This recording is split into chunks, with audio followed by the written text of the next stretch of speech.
Un obispo estaba examinando la idoneidad de un grupo de candidatos al bautismo. ¿En qué habrán de conocer los demás que sois católicos?, les preguntó. Pero no obtuvo respuesta. Evidentemente, nadie esperaba aquella pregunta. El obispo la repitió, pero esta vez haciendo el signo de la cruz para darles una pista sobre la respuesta exacta. De pronto, uno de los candidatos dijo, en el amor. El obispo quedó desconcertado, y a punto estuvo de decir, falso, pero se contuvo en el último momento. Alguien solicitó del obispo el imprimatur para un libro dirigido a los niños que contenía las parábolas de Jesús, unas cuantas ilustraciones y una serie de sentencias evangélicas. Ni una palabra más. El imprimatur fue concedido con la acostumbrada reserva. El imprimatur no implica necesariamente que el obispo comparta las opiniones expresadas en el libro. Y dale con las trabas organizativas. Así crecen las organizaciones espirituales. Un gurú quedó tan impresionado por el progreso espiritual de su discípulo que, pensando que ya no necesitaba ser guiado, le permitió independizarse y ocupar una pequeña cabaña a la orilla de un río. Cada mañana, después de efectuar sus abluciones, el discípulo ponía a secar su taparrabos, que era su única posesión. Pero un día quedó consternado al comprobar que las ratas lo habían hecho trizas.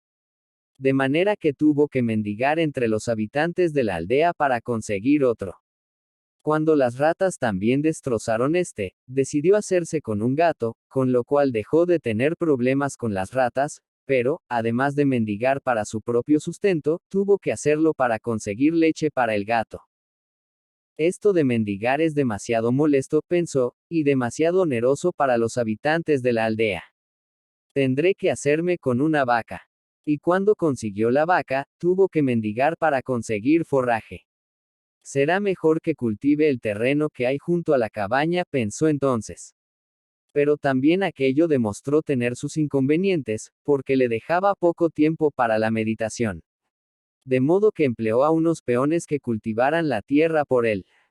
Pero entonces se le presentó la necesidad de vigilar a los peones, por lo que decidió casarse con una mujer que hiciera esta tarea. Naturalmente, antes de que pasara mucho tiempo se había convertido en uno de los hombres más ricos de la aldea. Años más tarde, acertó a pasar por allí el gurú, que se sorprendió al ver una suntuosa mansión donde antes se alzaba la cabaña. Entonces le preguntó a uno de los sirvientes, ¿no vivía aquí un discípulo mío? Y antes de que obtuviera respuesta, salió de la casa el propio discípulo.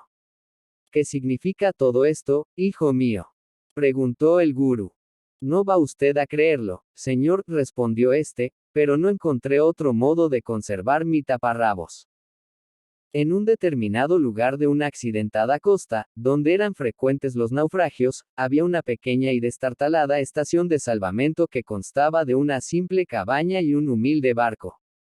Pero las pocas personas que la atendían lo hacían con verdadera dedicación, vigilando constantemente el mar e internándose en él intrépidamente, sin preocuparse de su propia seguridad, si tenían la más ligera sospecha de que en alguna parte había un naufragio. De ese modo salvaron muchas vidas y se hizo famosa la estación. Y a medida que crecía dicha fama, creció también el deseo, por parte de los habitantes de las cercanías, de que se les asociara a ellos con tan excelente labor.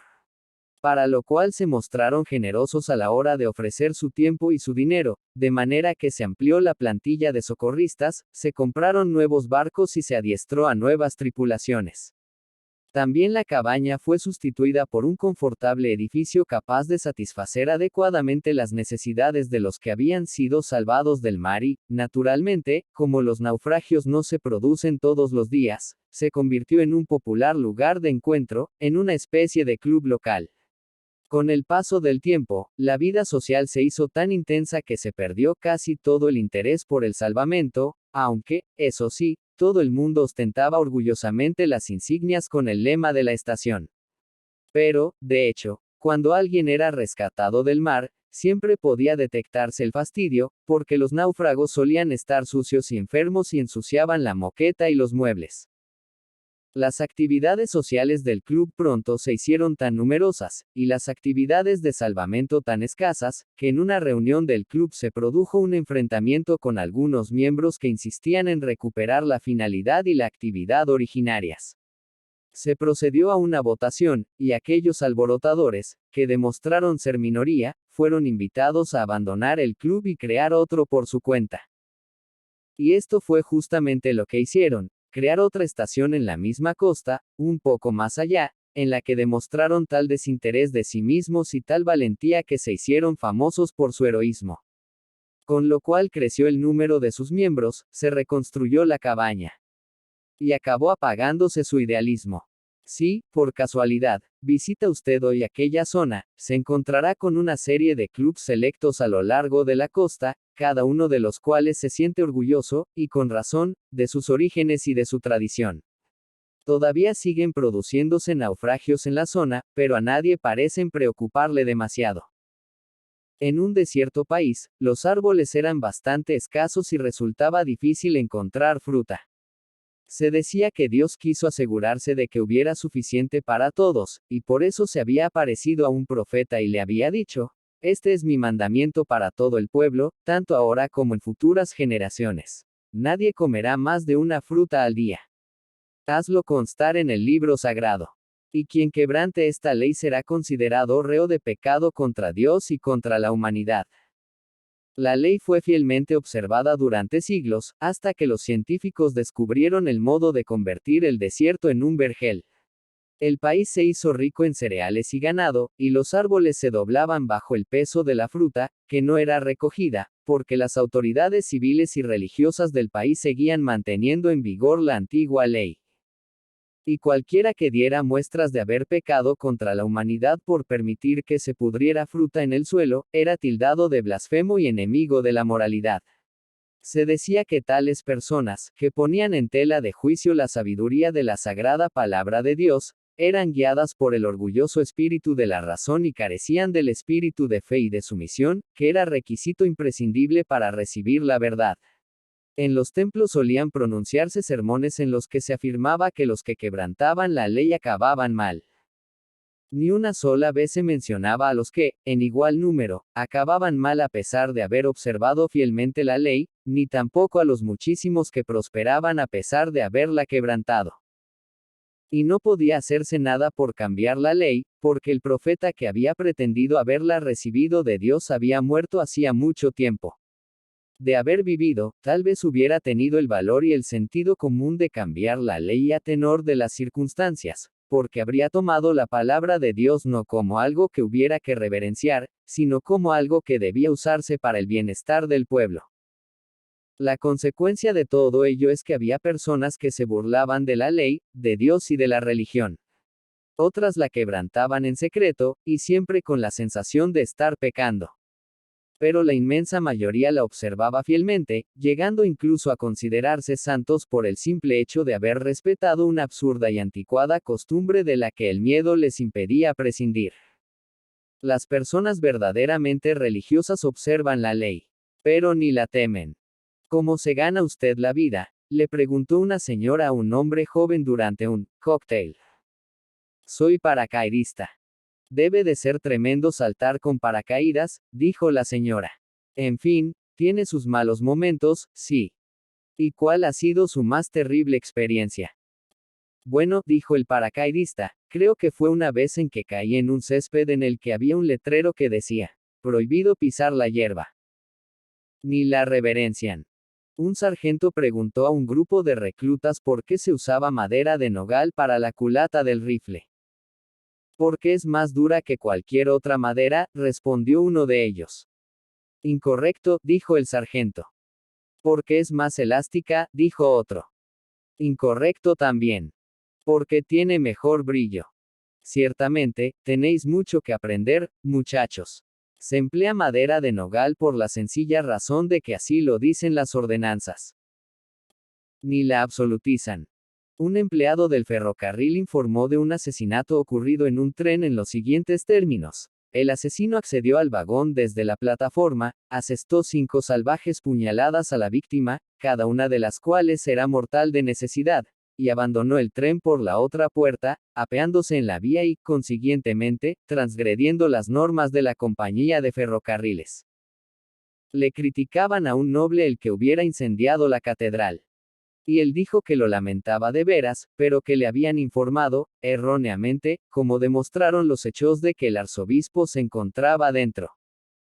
En una pequeña ciudad, un hombre marcó en el teléfono el 016 y pidió que le pusieran con información. Al otro lado del teléfono se oyó la voz de una mujer. Lo siento, tendrá que marcar el 015. Cuando hubo marcado el 015, le pareció escuchar la misma voz. Entonces dijo, ¿no es usted la señora con la que acabo de hablar? Lo soy, respondió la voz. Es que hoy cubro los dos servicios. Ni la magnifican desproporcionadamente. El señor Smith había asesinado a su esposa, y la defensa alegó enajenación mental transitoria. El acusado se encontraba declarando, y su abogado le pidió que describiera cómo había sido el crimen. Señor juez, dijo él, yo soy un hombre tranquilo y ordenado que vive en paz con todo el mundo. Todos los días me levanto a las 7, desayuno a las 7:30, comienzo mi trabajo a las 9, lo dejo a las 5 de la tarde, llego a casa a las 6, encuentro la cena en la mesa, ceno, leo el periódico. Miro la televisión y me voy a la cama. Así he vivido hasta el día de Marras. Al llegar a este punto, su respiración se aceleró y un brillo de cólera asomó en sus ojos. Prosiga, dijo tranquilamente el abogado. Cuente a este tribunal lo que sucedió. Aquel día me desperté a las 7, como de costumbre. Desayuné a las 7:30, comencé mi trabajo a las 9, lo dejé a las 5 de la tarde, llegué a casa a las 6 y descubrí, consternado, que la cena no estaba en la mesa. Tampoco había rastro de mi mujer. De modo que busqué por toda la casa y la encontré en la cama con un extraño. Entonces le disparé. Describa lo que sintió en el momento en que la mataba, dijo el abogado, visiblemente interesado en subrayar este punto. Yo estaba inconteniblemente furioso. Sencillamente, me había vuelto loco. Señor juez, damas y caballeros del jurado, gritó, a la vez que golpeaba con su puño el brazo del sillón, cuando yo llego a casa a las 6 de la tarde, exijo terminantemente que la cena esté en la mesa. Ni la explotan. El Mullah Nasruddin se encontró un diamante al borde de la carretera. Según la ley, el que encuentra algo solo puede quedarse con ello si anuncia su hallazgo, en 3 ocasiones distintas, en el centro de la plaza del mercado. Como Nasruddin tenía una mentalidad demasiado religiosa como para hacer caso omiso de la ley, y además era demasiado codicioso como para correr el riesgo de tener que entregar lo que había encontrado, acudió durante 3 noches consecutivas al centro del mercado de la plaza, cuando estaba seguro de que todo el mundo estaba durmiendo, y allí anunció con voz apagada. He encontrado un diamante en la carretera que conduce a la ciudad. Si alguien sabe quién es su dueño, que se ponga en contacto conmigo cuanto antes. Naturalmente, nadie se enteró de las palabras del Mullah, excepto un hombre que, casualmente, se encontraba asomado a su ventana la tercera noche y oyó como el Mullah decía algo entre dientes. Cuando quiso averiguar de qué se trataba, Nasruddin le replicó. Aunque no estoy en absoluto obligado a decírtelo, te diré algo, como soy un hombre religioso, he acudido aquí esta noche a pronunciar ciertas palabras en cumplimiento de la ley. Propiamente, para ser malo no necesitas quebrantar la ley. Basta con que la observes a la letra. Entre los judíos, la observancia del sábado, el día del Señor, era originariamente algo gozoso. Pero los rabinos se pusieron a promulgar mandatos acerca de cómo había que observarlo y de las actividades que estaban permitidas, hasta que algunas personas se dieron cuenta de que apenas podían moverse durante el sábado, por miedo a transgredir tal o cual norma. Baal Sem, hijo de Eliezer, reflexionó mucho a este respecto, y una noche tuvo un sueño. Un ángel se lo llevó al cielo y le mostró 2 tronos situados mucho más arriba que los demás. ¿Para quién están reservados?, preguntó. Para ti, le respondió el ángel, si sabes hacer uso de tu inteligencia, y para un hombre cuyo nombre y dirección escribo ahora mismo en este papel que te entrego. A continuación, fue llevado al lugar más profundo del infierno y le fueron mostrados 2 asientos vacíos. ¿Para quién están reservados?, preguntó. Para ti, fue la respuesta, si no sabes hacer uso de tu inteligencia, y para el hombre cuyo nombre y dirección figuran en este papel que ahora se te entrega. En su sueño, Balsem fue a visitar al hombre que habría de ser su compañero en el paraíso, y descubrió que vivía entre los gentiles, que ignoraba por completo las costumbres judías y que los sábados solía dar un banquete de lo más animado al que invitaba a todos sus vecinos gentiles. Cuando Balsem le preguntó por qué celebraba aquel tipo de banquetes, el otro le respondió: recuerdo que, siendo niño, mis padres me enseñaron que el sábado era un día de descanso y regocijo. Por eso mi madre hacía los sábados las más suculentas comidas, en las que cantábamos, bailábamos y armábamos un gran jaleo. Y yo he seguido su ejemplo. Balsem trató de instruir a aquel hombre en los usos de lo que en realidad era su religión, porque aquel hombre había nacido judío, pero, evidentemente, ignoraba por completo todo tipo de prescripciones rabínicas. Pero se quedó sin habla cuando se dio cuenta de que la alegría que aquel hombre experimentaba los sábados se echaría a perder si se le hacía tomar conciencia de sus deficiencias. En el mismo sueño, Balsem acudió luego a visitar a su posible compañero del infierno, y descubrió que se trataba de un hombre que observaba estrictamente la ley y que sentía el temor constante de que su conducta no fuera la apropiada. El pobre hombre se pasaba todo el sábado en un estado de tensión originado por sus escrúpulos, como si estuviera sentado sobre brasas. Y cuando Balsem trató de reprenderlo por ser tan esclavo de la ley, perdió la facultad de hablar al caer en la cuenta de que aquel hombre nunca comprendería que podía actuar equivocadamente por tratar de cumplir las normas religiosas. Gracias a esta revelación en forma de sueño, Balsem elaboró un nuevo sistema de observancia, según el cual a Dios se le da culto con la alegría que brota del corazón. Cuando las personas están alegres, siempre son buenas. Mientras que, cuando son buenas, rara vez están alegres. El sacerdote anunció que el domingo siguiente vendría a la iglesia el mismísimo Jesucristo en persona y, lógicamente, la gente acudió en tropel a verlo. Todo el mundo esperaba que predicara, pero él, cuando fue presentado, se limitó a sonreír y dijo: hola. Todos, y en especial el sacerdote, le ofrecieron su casa para que pasara aquella noche, pero él rehusó cortésmente todas las invitaciones y dijo que pasaría la noche en la iglesia. Y todos pensaron que era muy apropiado. A la mañana siguiente, a primera hora, salió de allí antes de que abrieran las puertas de la iglesia. Y cuando llegaron el sacerdote y el pueblo, descubrieron horrorizados que su iglesia había sido profanada, las paredes estaban llenas de pintadas con la palabra cuidado. No había sido respetado un solo lugar de la iglesia, puertas y ventanas, columnas y púlpito, el altar y hasta la Biblia que descansaba sobre el atril. En todas partes, cuidado. Pintado con letras grandes o con letras pequeñas, con lapicero o con pluma, y en todos los colores imaginables. Donde quiera que uno mirara, podía ver la misma palabra: cuidado, cuidado, cuidado, cuidado, cuidado, cuidado. Ofensivo, irritante, desconcertante, fascinante, aterrador. ¿De qué se suponía que había que tener cuidado? No se decía. Tan solo se decía: cuidado. El primer impulso de la gente fue borrar todo rastro de aquella profanación, de aquel sacrilegio. Y si no lo hicieron, fue únicamente por la posibilidad de que aquello hubiera sido obra del propio Jesús. Y aquella misteriosa palabra, cuidado, comenzó, a partir de entonces, a surtir efecto en los feligreses cada vez que acudían a la iglesia. Comenzaron a tener cuidado con las escrituras, y consiguieron servirse de ellas sin caer en el fanatismo. Comenzaron a tener cuidado con los sacramentos, y lograron santificarse sin incurrir en la superstición. El sacerdote comenzó a tener cuidado con su poder sobre los fieles, y aprendió a ayudarles sin necesidad de controlarlos. Y todo el mundo comenzó a tener cuidado con esa forma de religión que convierte a los incautos en santurrones. Comenzaron a tener cuidado con la legislación eclesiástica, y aprendieron a observar la ley sin dejar de ser compasivos con los débiles.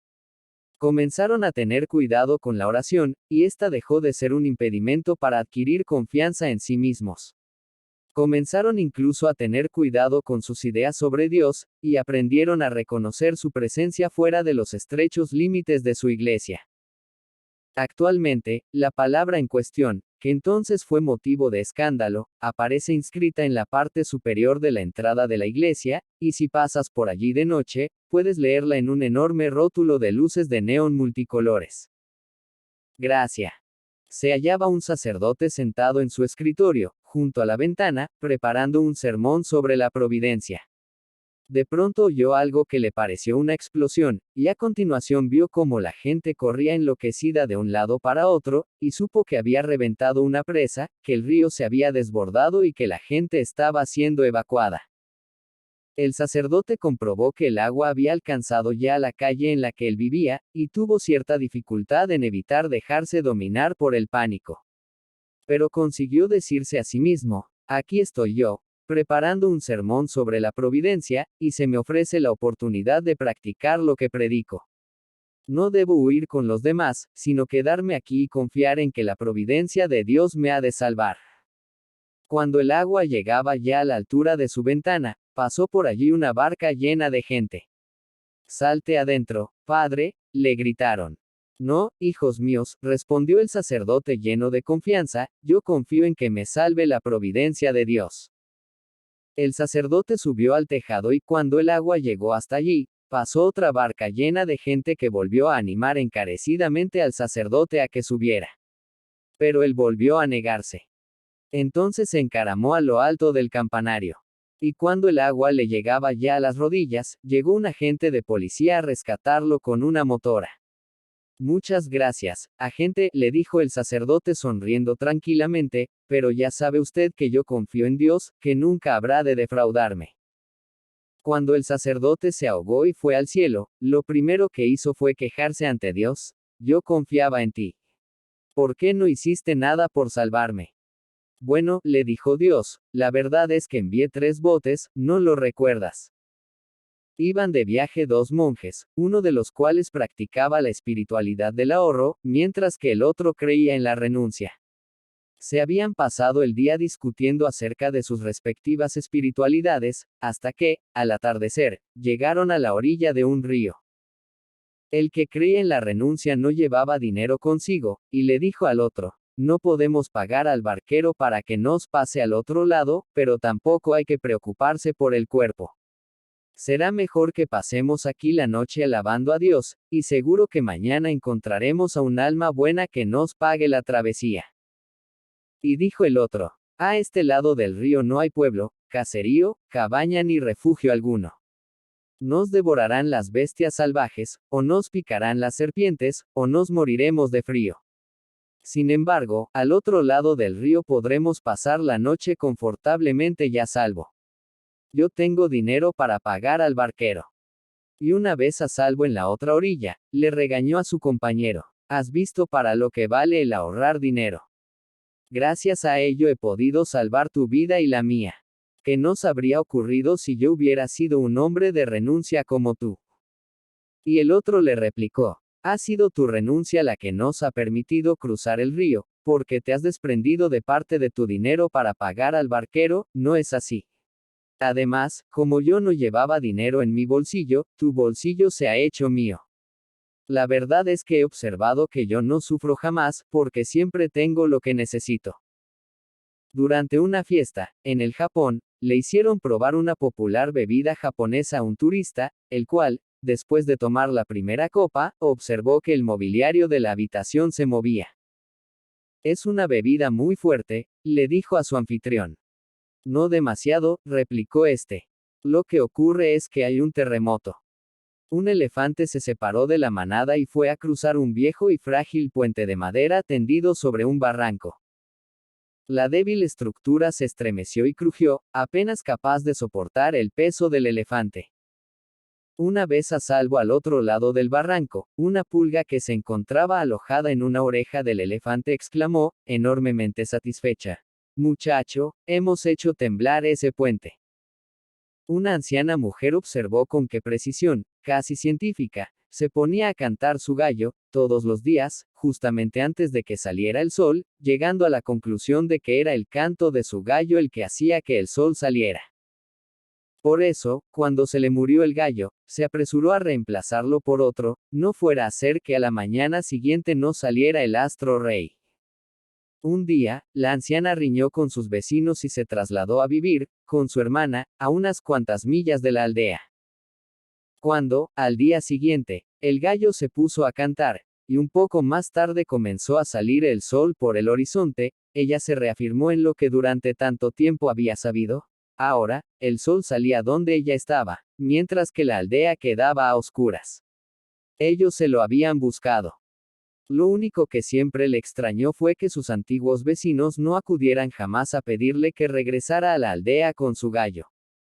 Pero ella lo atribuyó a la testarudez y estupidez de aquellos ignorantes. De modo que este ha sido tu primer vuelo. Y bien, has pasado miedo. Bueno, para serte sincero, te diré que no me atrevía siquiera a descargar todo mi peso en el asiento.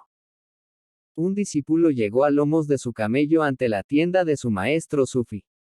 Desmontó, entró en la tienda, hizo una profunda reverencia y dijo: tengo tan gran confianza en Dios que he dejado suelto a mi camello ahí fuera, porque estoy convencido de que Dios protege los intereses de los que le aman. Pues sal afuera y ata a tu camello, estúpido, le dijo el maestro. Dios no puede ocuparse de hacer en tu lugar lo que eres perfectamente capaz de hacer por ti mismo.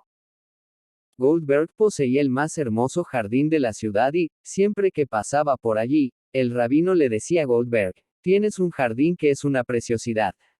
El señor y tú sois socios. Gracias, rabino, respondía Goldberg, a la vez que hacía una reverencia. Y así durante días, semanas y meses. Al menos 2 veces al día, cuando se dirigía a la sinagoga o regresaba de ella, el rabino decía lo mismo: el señor y tú sois socios. Hasta que a Goldberg empezó a fastidiarle lo que, evidentemente, pretendía ser un cumplido por parte del rabino. De manera que la siguiente vez que el rabino dijo: el señor y tú sois socios, Goldberg le replicó: tal vez tengas razón, pero tendrías que haber visto este jardín cuando era el señor su único propietario. En su narración de los santos, cuenta tal como el sufi Habib Ayami fue un día a bañarse al río y dejó sus ropas en la orilla. Entonces pasó por allí Hassan de Basra, vio las ropas y, pensando que se las había dejado allí olvidadas algún despistado, decidió quedarse a vigilarlas hasta que apareciera su dueño. Cuando llegó Habib en busca de sus ropas, Hassan le dijo: ¿a quién dejaste al cuidado de tus ropas mientras ibas a bañarte al río? Podrían habértelas robado. Y Habib le replicó: las dejé al cuidado de aquel que te ha impuesto a ti el deber de quedarte a vigilarlas. Un hombre se perdió en el desierto. Y más tarde, refiriendo su experiencia a sus amigos, les contó cómo, absolutamente desesperado, se había puesto de rodillas y había implorado la ayuda de Dios. ¿Y respondió Dios a tu plegaria?, le preguntaron. Oh, no. Antes de que pudiera hacerlo, apareció un explorador y me indicó el camino. Los futuros padres no pueden ocultar su nerviosismo en la sala de espera del hospital. De pronto, aparece una enfermera y se dirige a uno de ellos. Felicidades, ha tenido usted un niño. Entonces, otro deja caer al suelo la revista que estaba leyendo, se pone en pie de un salto y exclama: ¿qué dice usted? Yo llegué 2 horas antes que él. Por desgracia, hay cosas que se resisten a la organización. El presidente del banco más importante del mundo se encontraba en el hospital. Uno de los vicepresidentes fue a verle y le dijo: deseo expresarle el deseo de nuestra junta de directores de que recobre usted la salud y viva otros 100 años. Esta es una resolución oficial aprobada por una mayoría de 15 votos a favor, 6 en contra y 2 abstenciones. ¿Seremos capaces alguna vez de contener nuestros esfuerzos, incendiar el fuego, humedecer el agua y añadirle color a la rosa?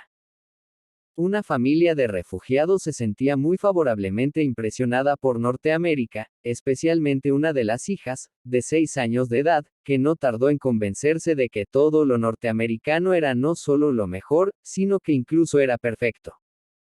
Un día, una vecina le dijo que esperaba un niño, y la pequeña Mary, al llegar a casa, quiso saber por qué ella no podía tener también un niño. Su madre decidió iniciarla en aquel momento en los secretos de la vida y, entre otras cosas, le explicó que hay que esperar 9 meses para tener un niño. «¿9 meses?», exclamó indignada Mary.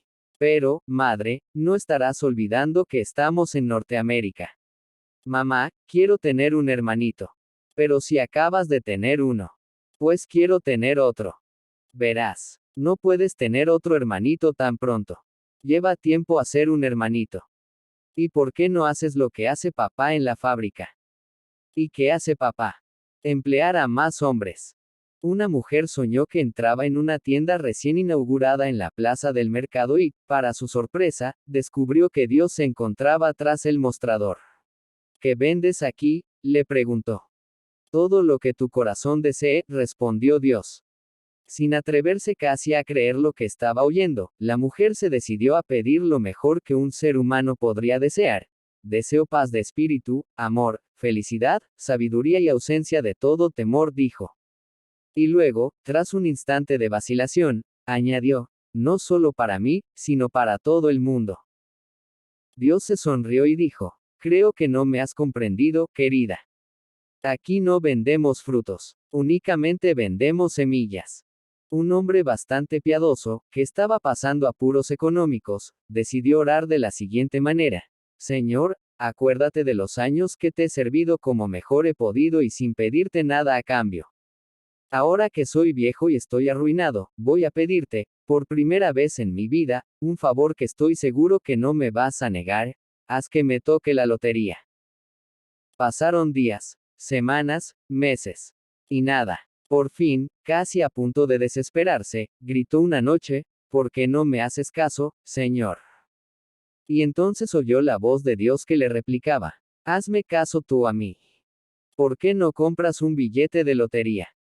Un joven compositor acudió en cierta ocasión a Mozart para que le dijera cómo desarrollar su talento. Le aconsejaría a usted que con diéresis se empezara por cosas sencillas, le dijo Mozart. Canciones, por ejemplo. Pero usted componía sinfonías cuando todavía era un niño, protestó el otro. Es muy cierto. Pero yo no tuve que acudir a nadie a que me dijera cómo desarrollar mi talento. Le preguntaron a un hombre de 80 y tantos años cuál era el secreto de su longevidad. Bueno, respondió, no bebo ni fumo, y nado 2 kilómetros cada día. Pero yo tuve un tío que hacía exactamente lo mismo y murió a los 60 años. Ah, lo malo de su tío es que no lo hizo el tiempo suficiente. Un domingo por la mañana, después de misa, se fueron Dios y San Pedro a jugar al golf. Salió Dios en el primer hoyo con un poderoso golpe, pero la bola se desvió hacia el rough, fuera de la calle. Sin embargo, en el momento en que la bola iba a tocar el suelo, salió un conejo de detrás de un arbusto, atrapó la bola entre sus dientes y corrió con ella hacia la calle. De pronto, un águila se lanzó en picado, enganchó al conejo con sus garras y salió volando hacia el green. Cuando se hallaba en la vertical del green, un cazador disparó con su rifle y alcanzó al águila en pleno vuelo.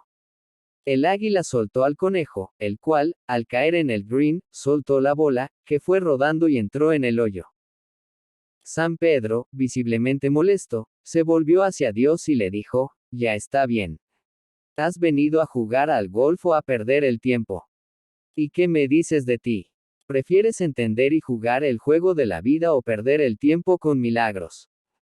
Algunas cosas es mejor dejarlas como están. Un animoso joven que acababa de obtener su diploma de fontanero fue a ver las cataratas del Niágara. Y, tras examinar el lugar durante un minuto, dijo, creo que podré arreglarlo. Los santos. Unos han nacido santos, otros alcanzan la santidad, otros la reciben sin buscarla. Se declaró el fuego en un pozo petrolífero, y la compañía solicitó la ayuda de los expertos para acabar con el incendio. Pero el calor era tan intenso que no podían acercarse a menos de 300 metros. Entonces, la dirección llamó al cuerpo de bomberos voluntarios de la ciudad para que hicieran lo que buenamente pudieran.